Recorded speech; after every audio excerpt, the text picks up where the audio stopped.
Usually the first question that I get asked about bright green, especially by people who are a little unsure of what it is it a crypto? And I say to them, well, it isn't a crypto. Of course it's a token. Of course it sits in the same territory as a crypto. It's a token of something, but it's really different from a crypto. So it both is and it isn't. I think that's what I could say. It is in the sense that it is, it's on the blockchain.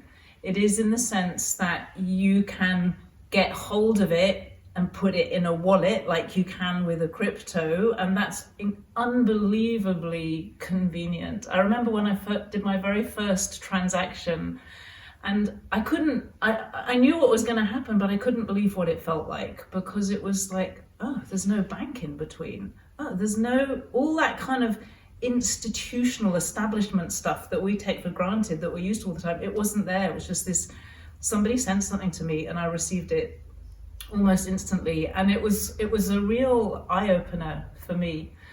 So I think what's different about this, and is really important to understand about it, is that it's not empty. It's not made out of thin air. It's not an invention that Tim and I came up with. It's like, oh, let's make a currency that we can sell and then we'll get lots of money, and then something that maybe it'll go up or maybe it'll go down.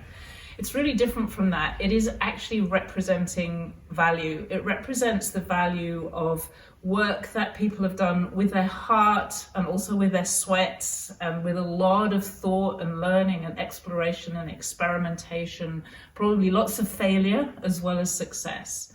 So learning to regenerate the land doesn't just come as a thought. It takes years to develop skills to do that. Those years of work, of real input from human beings into the land, is represented in the value of a bright green. It's really important to understand that it is representing something that people have done that is valuable to us, valuable to every single one of us. But what I love about it is that it gives them a reward, if you like, for all this work that they did because they love to. That's why it's Love to be Bright Green. But in paying them for what they've done, we actually enable them to do a whole lot more. And one of the remarkable things about people who farm regeneratively is that all they think about and all they want to do is more of it. They want to share it. They want to buy more land so they can do more regeneration. They want to do projects they've been dreaming about for years and have never been able to do because they didn't have enough cash. And they want their children who are interested in farming to actually be able to stay on the land, which they can't do most of the time if they don't have this extra. So it rewards them for what they've done. It enables them to do more. But the beauty of it for me is that in buying a bright green, it's a store of value for you as well. So they got value, double value, and then you get value as well.